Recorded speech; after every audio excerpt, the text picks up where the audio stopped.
కన్య గర్భవతి ఎట్లయితుంది? దేవుని కార్యం అది. అది సాధ్యమవుతుందా? ప్రియ స్నేహితులందరికీ కూడా ప్రభువు పేరట వందనాలు. బైబిల్లో మనుష్యుల్ని చేసినటువంటి దేవుడు ఒక మనిషికి ఆయన ఆశీర్వాదం ద్వారా గర్భం రప్పిస్తే బైబిల్లో చాలా క్లియర్గా రాసింది.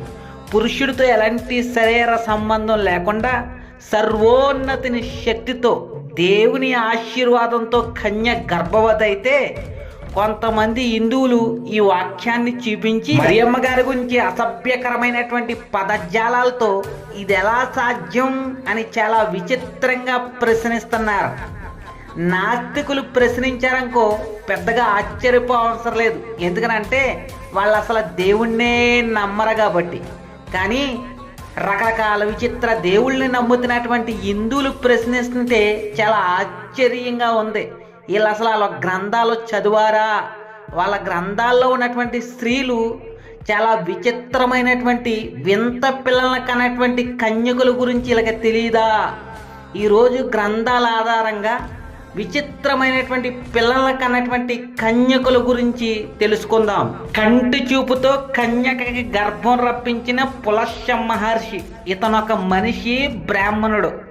కంటి చూపుతో కన్యకకి గర్భం రప్పించాడు. ఇతని కొడుకు రాక్షసుడు కూతురికి గర్భం రప్పించి 10 తలకాయలు ఉన్నటువంటి పిల్లవాడిని పుట్టించాడు. రాక్షసుడు కూతురులను కూడా వదిలిపెట్టలేదు. రాక్షస కన్యకి 10 తలకాయలతో పిల్లోడిని పుట్టించిన విశ్వవసుడు.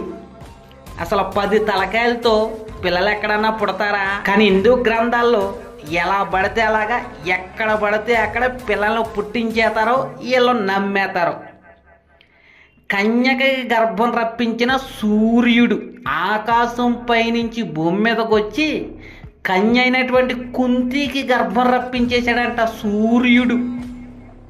మనిషి వీర్యం తాగి గర్భవతి అయిన చేప వీర్యం తాగితే చేపే కాదు అసలు ఎవరైనా గర్భవతులు అవుతారా?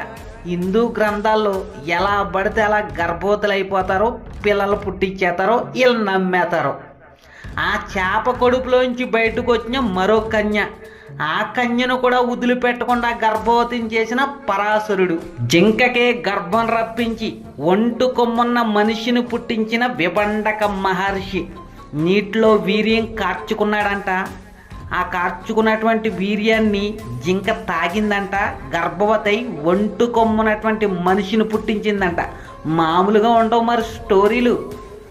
గేదెతో సంభోగం చేసి భయంకరమైన